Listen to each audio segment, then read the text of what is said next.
Hello, everybody, and thank you for tuning in to the Liberty Report. Co-host today is Daniel McAdams, and Daniel, good to see you. Good morning, Dr. Paul. Good. All right. We want to revisit a strategic part of the world that we are concerned about, and of course that is the Middle East, in particular Syria.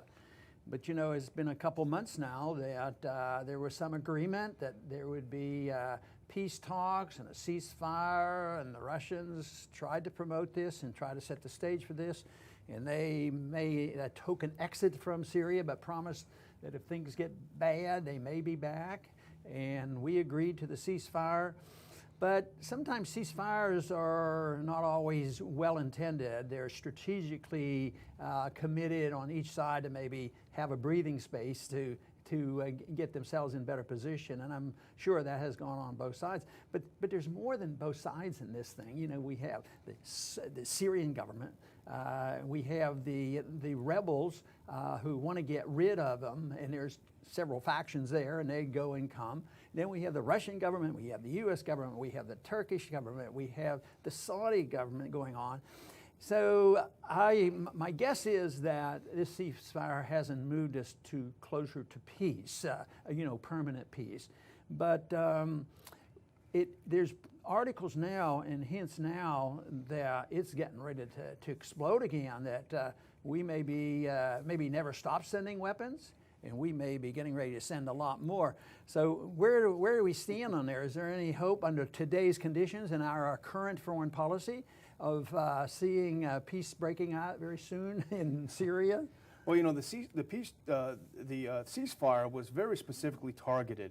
It was the government, the Syrian government, and also those rebels who were considered not a terrorist group. That would mean ISIS and Al-Qaeda's affiliate, the Al-Nusra Front. They were not part of the ceasefire. That means that they were fair game, and they would also attack the Syrian government at the same time. The problem has been that the so-called moderates who are part of the ceasefire have increasingly integrated themselves into the Al-Nusra Front's fighting structures. And even Mark Toner, the State Department spokesman, admitted a few weeks ago that there's intermingling going on between the moderates and the Nusra Front. But you know, we decided to talk about this because we both read a Wall Street Journal article yesterday, U.S. readies Plan B to arm Syria rebels. And the article is actually quite remarkable because it demonstrates, and we've seen it elsewhere, that throughout this ceasefire, the U.S. has taken the opportunity to provide a lot of arms to the so-called moderates, 3,000 tons by one estimation. And but this is the logic is insane.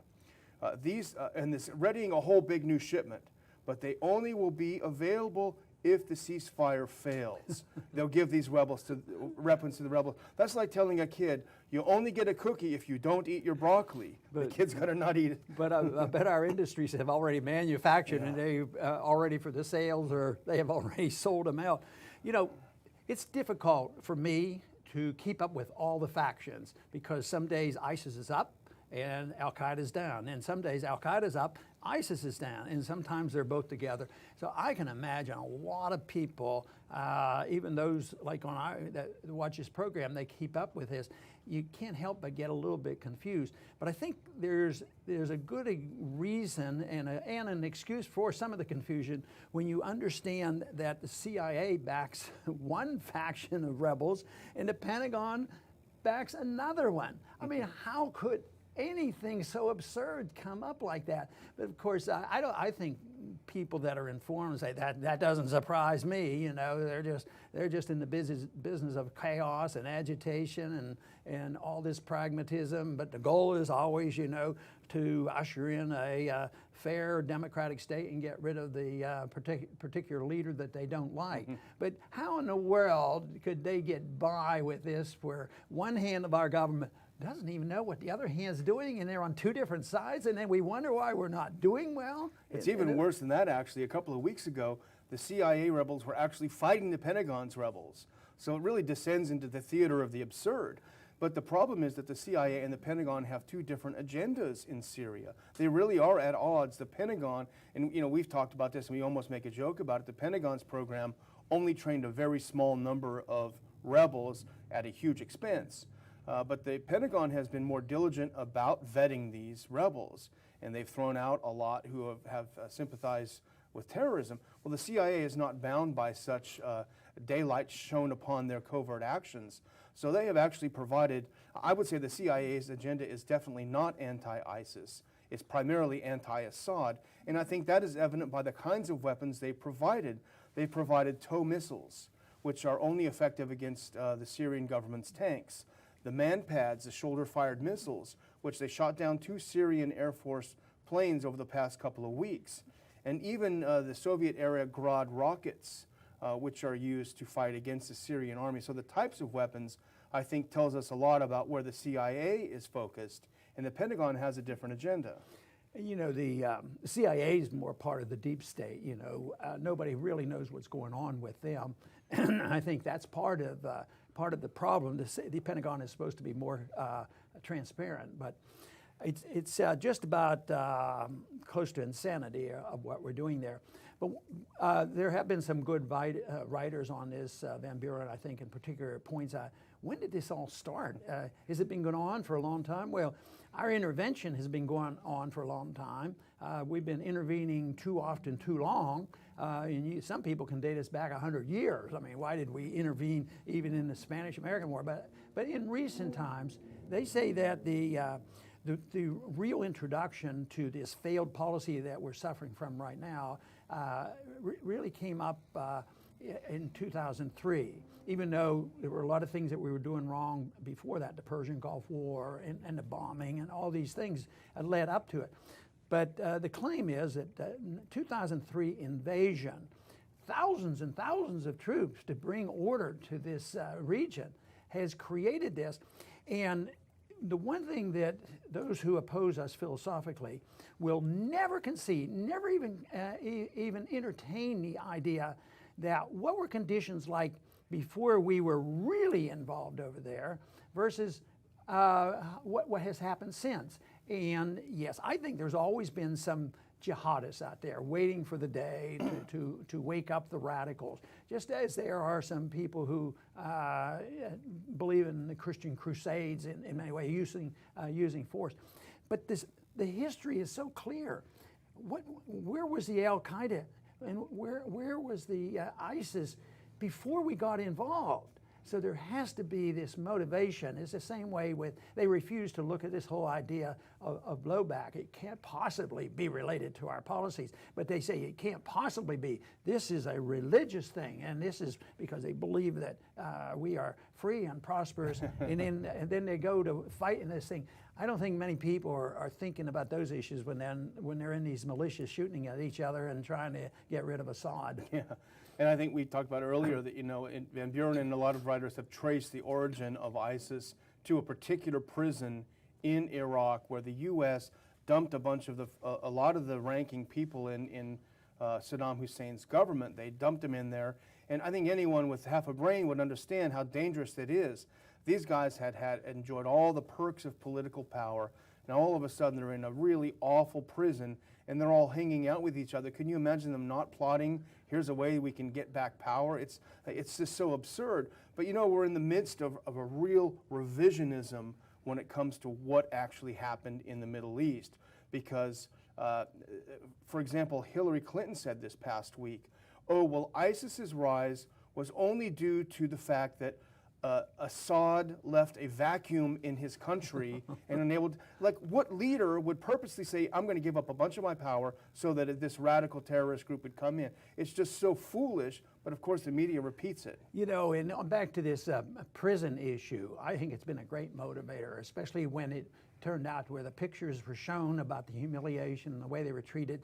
And they were suspects. They were never, but everybody in this country said, oh no, they're criminals, they're the ones who committed these crimes. And so it's never been that they were suspects and they had to be captured and arrested. But we had Abu Ghraib and we had the abuse at Guantanamo.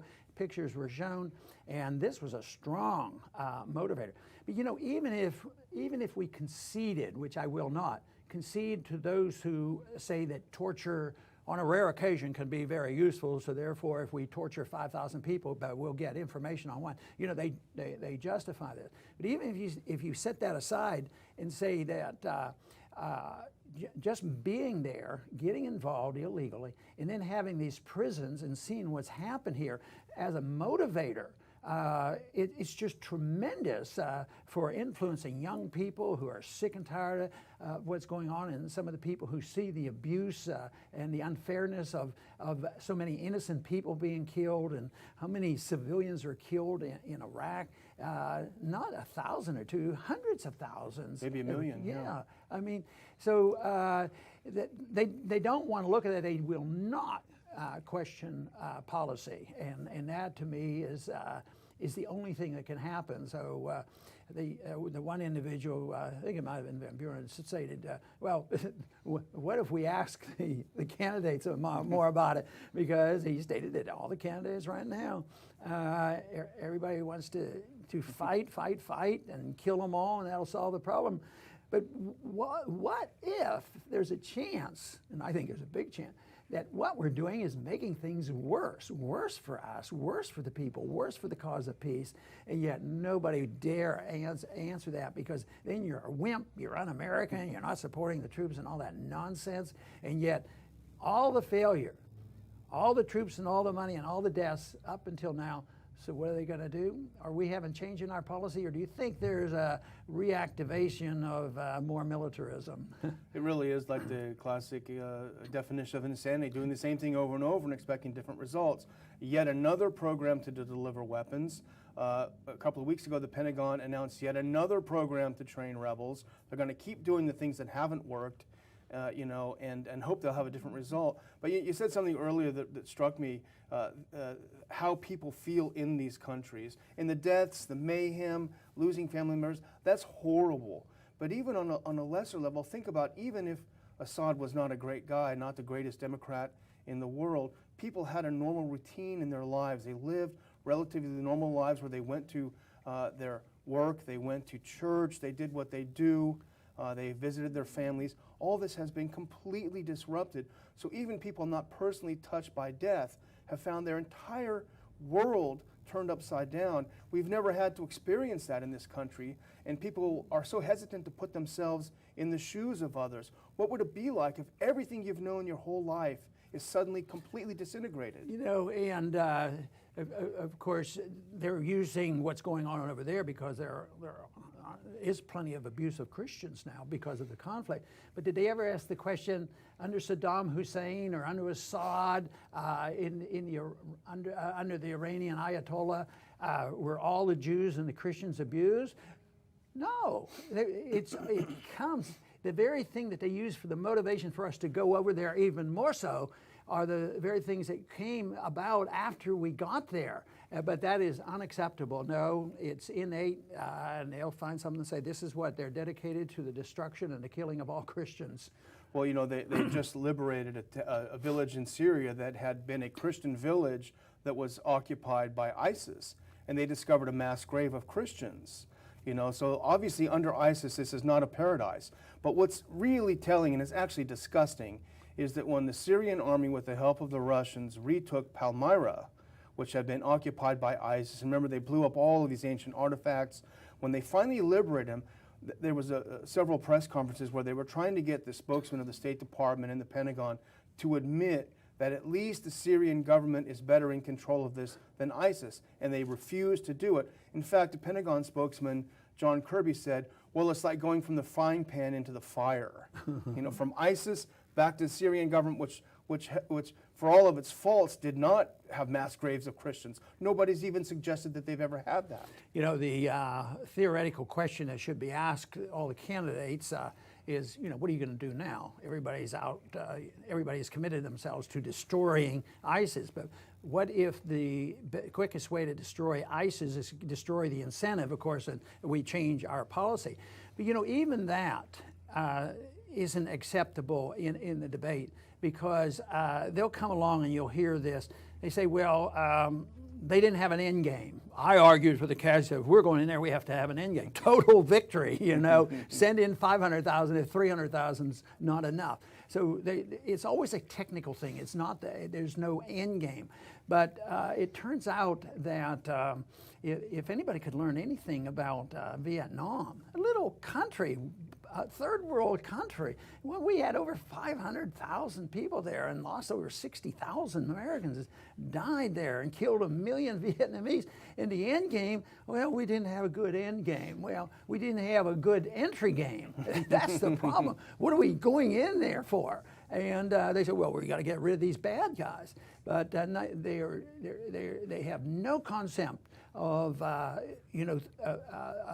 the idea that the current government may be better than what you're going to suggest. So if there's imperfections there, to assume that our government and our allies going in there and more disrupting it because they're not exactly the kind of, they don't solve their problems and they violate civil liberties, that we have to go in there. So if we're concerned about civil liberties, my answer to that is, let's deal with the abuse of civil liberties here in this country, and maybe then somebody would want to emulate us, but we don't have a very good record ourselves, and I think that's the big problem. And you know, over the weekend, President Obama was asked about what is his biggest regret while he's in office? What does he think his biggest mistake was? And this just demonstrates how little anyone has learned, even the Nobel Peace Prize winner. He said, oh, my biggest regret, my biggest mistake was not planning for the day after the Libya attack. You know? instead of not doing it in the first place, not planning for the day after, and nation building and rebuilding. He should have called Hillary or read her emails. Maybe he could have found out. But one more before we close, and that has to do Russia. Russia's involved here. They were always a little bit involved, then they got involved very much. They thought they had improved things. They were working for a ceasefire. And they're around there, and they're not going to walk away from this. What do you think the odds are that they're going to be back? Do you think the conditions are going to deteriorate, that we're going to see the Russians bombing again? I wonder what the odds are of that happening, because that's going to be bad, because there's these weapons now, these shoulder-held missiles that they can shoot down airplanes, and it's already been done. This could really, just really get out of control. Well, apparently the Russians have brought in, not to get too far into the weeds, but the Russians have brought in some helicopters that have some decent jamming technology to jam the electronics of these missiles. That may be one of the reasons why they pulled some of these planes out, which were maybe more vulnerable to them. But I would guess, just from looking at past Russian behavior, that they are going to be hesitant to come back in full force. I think they feel that they've achieved what mission they want. I think there'll be tactical strikes like they continue to do against Al-Qaeda and mostly ISIS. But I have a hard time believing that they will come back in full force unless things really go down and it looks like Assad's back on the ropes. Well, that certainly would be better than all-out war, but the big question is what are we going to do? Do you think we're going to back off? Hardly. We're not likely to back off. We're sending more weapons in there because the foreign policy remains the same. It's a militant foreign policy of intervention. It's based on the assumption that we are responsible for the world at large, that we're the policemen of the world, and chaos would break out if we weren't there to bring about order. And all you have to do is look at the history and look at the Middle East. Chaos, follows our interventions. But it has not served our benefits. It costs a lot of money, it costs a lot of lives, and it costs a lot of friendships. And I just think that as we get ourselves into a much deeper economic crisis, the so-called friends and allies that we have won't be so close. Matter of fact, I think some of the people of some of the countries that are our close allies, whether they're German allies or French allies or British allies, that the people are probably closer to what we're talking about, and yet the governments are the ones who get us all into this trouble. So someday we should wake up, and if they're looking for a suggestion on what to do, how to extricate ourselves from that, face up to it. Do what we did in Vietnam. Admit we made a horrible, horrible mistake and stop the killing and bring our troops home. And yet the odds of that happening aren't very good. So I'm afraid this is going to linger. They don't have an exit strategy, but hopefully someday we'll have a generation that will grow up in this country who will say, it makes a whole lot of sense to have a non-intervention military policy and work toward friendship with all nations and trade with all nations, and that good things could come of it. The good things would be peace and prosperity. I want to thank everybody for tuning in today to the Liberty Report. Please come back soon.